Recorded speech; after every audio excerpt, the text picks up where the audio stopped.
रुपौली विधानसभा उपचुनाव पर बड़ा उलटफेर, आरजेडी और जेडीयू को बड़ा झटका। निर्दलीय प्रत्याशी शंकर सिंह 8,211 वोटों से जीते। 14 साल बाद रुपौली सीट पर जेडीयू की हार हुई। दूसरे नंबर पर रहे जेडीयू के कलाधर मंडल, तीसरे नंबर पर रही आरजेडी की बीमा भारती।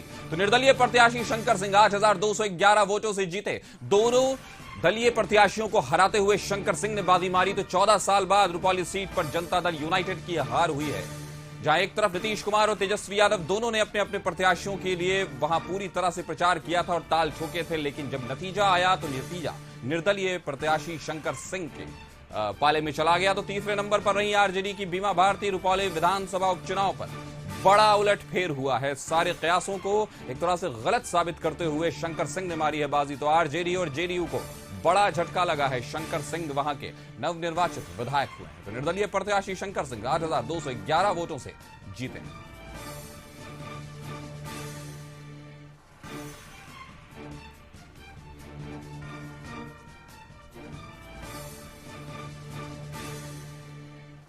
इस खबर पर ज्यादा जानकारी के साथ हमारे सहयोगी प्रीतम हमारे साथ जुड़ गए। प्रीतम, तीसरे नंबर पर रह गई हैं बीमा भारती, दूसरे नंबर पर कलाधर मंडल और तीसरे नंबर पर पहले नंबर पर वो रहे हैं जिनके सर पे किसी पार्टी का ताज नहीं था, यानी शंकर सिंह। क्या कहेंगे आप?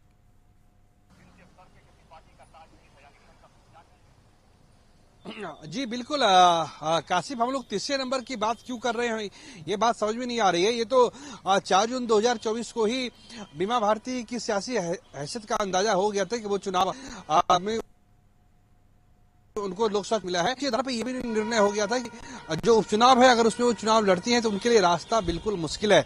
नतीजे ने साबित कर दिया है, लेकिन नतीजे से जो बात साबित हुई है वो ये बात ये है कि निर्दलीय शंकर सिंह ने चुनाव जीता है और उन्हें हर पॉकेट में, रुपौली विधानसभा के हर बूथ पे उन्हें वोट मिला है, जहां वहां की जनता ने उनमें भरोसा जताया है। 2.5 लाख से ज्यादा मतदाताओं ने उन पर भरोसा जताया है। सबसे बड़ी बात यह है कि जो की जो सत्तारूढ़ पार्टी है जनता दल यूनाइटेड, जो नवंबर 2005 से बिहार की सत्ता पर काबिज है, लगातार काबिज है।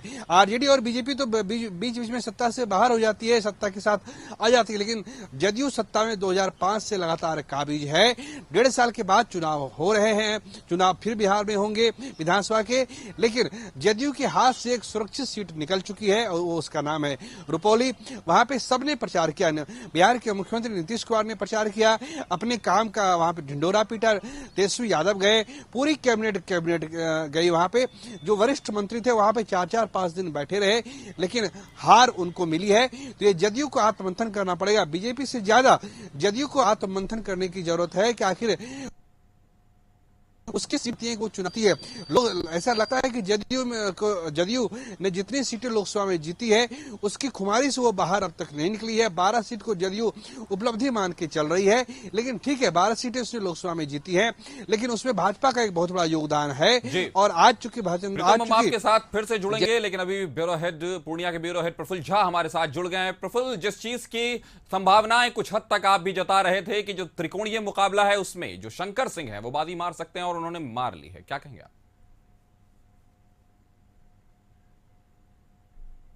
विधानसभा का उपचुनाव था कासिफ, और हम लोगों ने बताया भी था अपने दर्शकों को कि यहाँ त्रिकोणीय मुकाबला है। वहीं जदयू से जहाँ कलाधर मंडल थे और राजद से बीमा भारती थी और निर्दलीय शंकर सिंह थे। और शंकर सिंह का जो पलड़ा था वो हमेशा भारी था, ये हम लोगों को भी अंदाजा था, क्योंकि जिस तरह से जनता, जब हम लोग चुनाव के समय में घूम रहे थे तो जनता का जिस तरह से जनाधार मिल रहा था वो देखने वाली थी। अब शंकर सिंह जो है रुपौली विधानसभा से उपचुनाव जीत चुके हैं, निर्दलीय जीत चुके हैं। मुखिया हैं हमारे साथ में, उनके शंकर सिंह के समर्थक।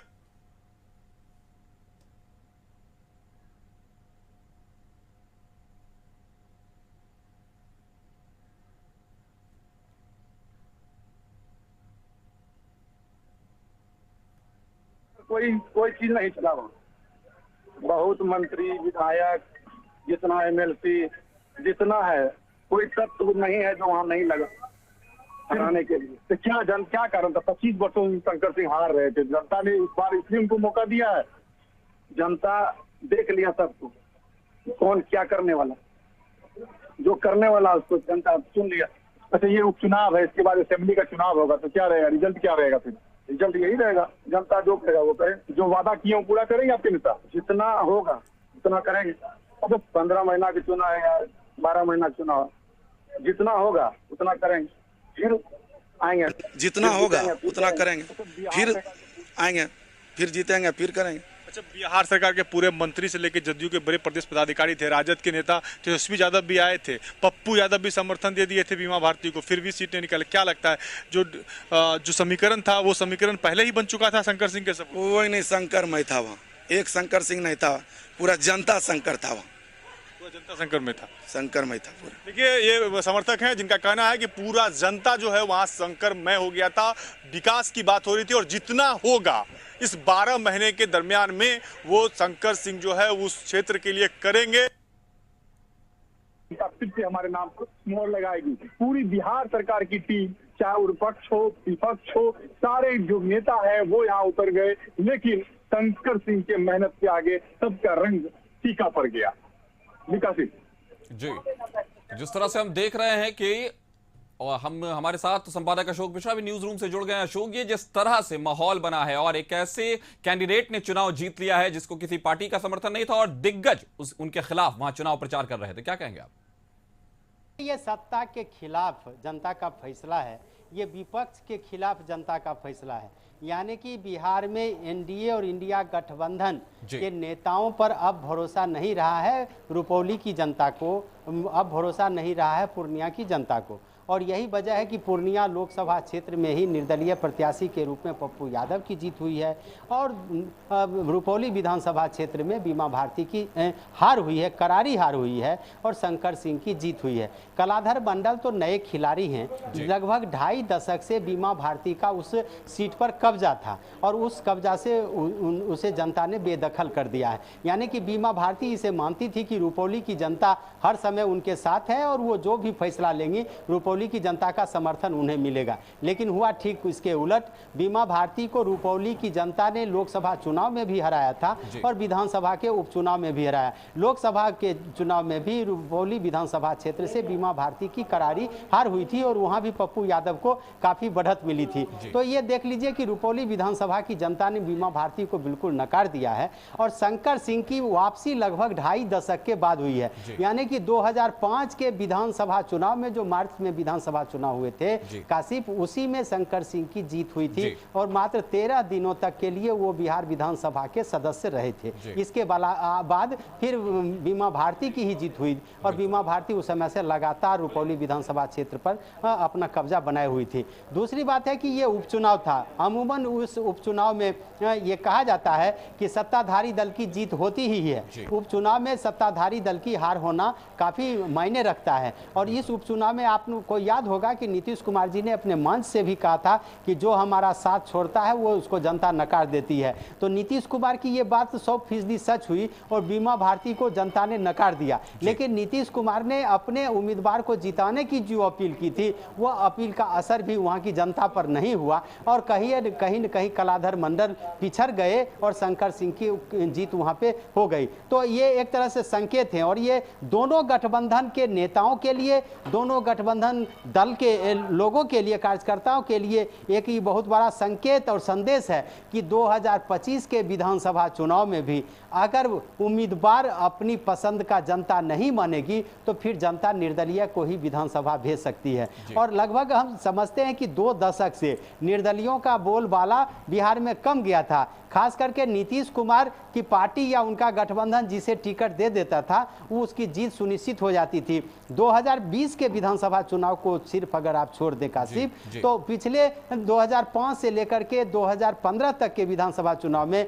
नीतीश कुमार की पार्टी या एनडीए गठबंधन का टिकट जो प्राप्त कर लेते थे उम्मीद की जाती थी कि वो चुनाव जीतेंगे ही, लेकिन इस बार ठीक उलट हुआ है और इस बार दोनों जगह से आप ये कहिए कि पूर्णिया लोकसभा सीट से सीटिंग एमपी संतोष कुशवाहा चुनाव हार जाते हैं और निर्दलीय पप्पू यादव चुनाव जीत जाते हैं। रुपौली की विधायक जो लोकसभा की प्रत्याशी थी आरजेडी से, उसे जनता नकार देती है और पप्पू यादव को गले लगा लेती है। ठीक उसी तरह के संकेत रुपौली विधानसभा क्षेत्र में भी मिले हैं और यहाँ से बीमा भारती जो वहाँ की सीटिंग विधायक थी जिसने इस्तीफा देकर के लोकसभा का चुनाव लड़ा था, उसे जनता ने नकार दिया है और यूँ कह लीजिए कि शंकर सिंह को जनता ने अंगीकार कर लिया है और यह एक बहुत बड़ा संकेत है। खास करके जातीय समीकरण के आधार पर जो चुनाव लड़ना चाहते हैं लोग, उनके लिए भी एक खतरे का संदेश है कि कहीं न कहीं आपको अब उम्मीदवार के बारे में ही सोचना होगा। सिर्फ जातीय गणना के मुताबिक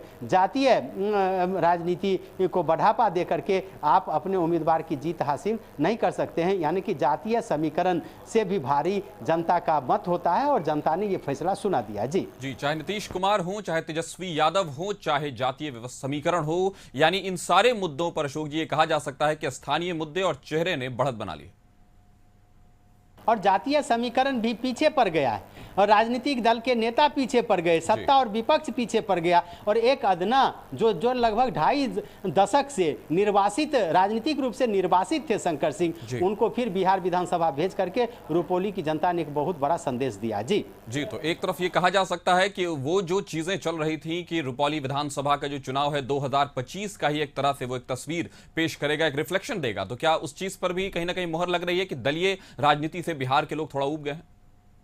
देखिए, ये तो संकेत तो है और इस पर गंभीरता पूर्वक राजनीतिक दलों को सोचना पड़ेगा, उनको अपनी रणनीति बदलनी पड़ेगी। लगातार किसी एक कैंडिडेट के ही जिम्मे विधानसभा या लोकसभा क्षेत्र नहीं छोड़ना पड़ेगा। यानी कि जनता जब परिवर्तन चाहती है तो राजनीतिक दलों को उसके अनुरूप कदम उठाने होंगे। ऐसा नहीं होगा कि कपड़े की तरह राजनेता बदलें, पार्टियां दल को बदलें और जनता उनके दिलों पर राज करे। ऐसी बात नहीं हो सकती है, जनता के दिलों पर वो राज नहीं कर सकते हैं। और यही वजह है कि बीमा भारती लोकसभा चुनाव हारी, जदयू को छोड़ा, विधायक रहते हुए लोकसभा का चुनाव हारी, आरजेडी ने टिकट दिया, फिर भी वो चुनाव हार गई और उसके बाद फिर आरजेडी ने बीमा भारती को विधानसभा का भी उम्मीदवार बनाया। तो कहीं न कहीं जनता को ये नागवार गुजरा है और जिस तरह से करीब 30,000 से ज्यादा वोटों से बीमा भारती चुनाव हारी हैं, ये कहीं न कहीं बीमा भारती के लिए, आरजेडी के लिए, इंडिया गठबंधन के लिए झटका है। जी, तो बिहार की राजनीति में दलीय राजनीति, जातीय समीकरण और विरासत, इन तीनों को ही धता बताते हुए शंकर सिंह ने रुपौली की सीट जीत ली है और दोनों पार्टियों के दलीय कैंडिडेट्स को, दलीय प्रत्याशियों को हरा दिया। हमारे साथ जुड़ने के लिए अशोक जी आपका शुक्रिया। खबर पर नजर बनाए रखें। हमारे साथ प्रीतम जुड़े हुए हैं। प्रीतम, जैसा कि आपने खुद कहा था कि क्यों नाम लिया जा रहा है बीमा भारती का, इसलिए लिया जा रहा है कि तेजस्वी यादव वहां खुद गए थे उनके प्रचार के लिए, अपना चेहरा और उन्होंने 2 बार दांव खेला है बीमा भारती पर, लेकिन दोनों बार शह और मात में वो मात हुए हैं। तो क्या कहेंगे आप, क्या एक तरह से इसको बीमा भारती के राजनीतिक करियर का एक एंड माना जा सकता है, खात्मा माना जा सकता है? देखिए, पहली बात तो सियासत में किसी का भी पूर्णतः अंत नहीं होता है और किसी का पूर्णतः उत्थान भी नहीं होता है। बीमा भारती को झटका लगा है, चूंकि वो बीमा भारती जदयू में थी, लेकिन वो जदयू में रह के भी जदयू की नहीं थी। आपको याद होगा जब फरवरी में जब विश्वास मत प्रस्ताव पे वोटिंग होनी थी, उस वक्त भी वो जदयू को उन्होंने आंखें दिखाई थी, हालांकि तब वो सरकार के साथ थी, लेकिन उनकी खटपट रही है कुछ लोगों के साथ जदयू में, जो पूर्णिया से भी जो जदयू के जो जीत के आते हैं उनसे उनकी बनती नहीं है। लिहाजा वो लोकसभा का चुनाव भी हारी है और वो विधानसभा का चुनाव भी हारी है। उनकी ये खुद की सीट थी, उनके इस्तीफे के बाद ही ये सीट खाली हुई थी, तब जाके वो चुनाव हुआ, लेकिन वो चुनाव हारी है। लेकिन बात आपको ये बात समझनी होगी कि कुछ इलाकों में जदयू आरजेडी का अपना आधार कुछ खास नहीं है, उसमें रुपौली भी है। रुपौली 1.5 दशक से वो जदयू के हिस्से की सीट रही है और जदयू वहां पे चुनाव जीतती थी, लेकिन जदयू को सोचना होगा कि उसने सारे तरीके अपनाए चुनाव जीतने के लिए। सारे कैबिनेट मंत्री वहां पे थे, खुद माननीय मुख्यमंत्री चुनाव प्रचार के लिए गए थे, फिर भी जदयू को ये सीट क्यों लूज करनी पड़ी। यहाँ पे 2 मिनट हम समय लेना चाहेंगे। आप देखिए, पश्चिम बंगाल में उपचुनाव हो रहे हैं 4 सीटों पे, चारों 3 सीट पे टीएमसी चुनाव जीत चुकी है, 1 पे वो आगे चल रही है। हिमाचल प्रदेश में 3 सीटों पे चुनाव हो रहे हैं, 2 पे कांग्रेस आगे चल रही है, 1 पे भाजपा का उम्मीदवार आगे चल रहा है। तमिलनाडु में तमिलनाडु में डीएमके आगे चल रही है, जो कि वहां की सत्तारूढ़ पार्टी है। तो ये जदयू को सोचना होगा कि उपचुनाव में अमूमन सत्तारूढ़ पार्टी चुनाव जीतती है, क्योंकि सरकार प्रशासन सारी चीजें उसके साथ होते हैं। मैं ये नहीं कहता हूं कि प्रशासन कोई वहां पे पक्षपात करता है, लेकिन एक तरीके से मनोबल सत्तारूढ़ पार्टी का हाई होता है, लेकिन इसके बावजूद यहाँ पे जदयू चुनाव हारी है, उसके एक सिटिंग सीट हाथ से निकली है। तो ये जदयू को सोचना पड़ेगा कि आखिर उसकी हार क्यों हो रही है, क्या उसमें वो ऊर्जा सीमित है, क्या उसमें वो भाजपा की तरह असीमित ऊर्जा नहीं है कि वो चुनाव को जीती हुई हारी हुई बाजी को जीत सकती है। जिस तरह की ऊर्जा भाजपा में अभी भी बिहार में मौजूद है, हालांकि बिहार भाजपा में वो ऊर्जा की कमी है, लेकिन भाजपा में अभी वो ऊर्जा है।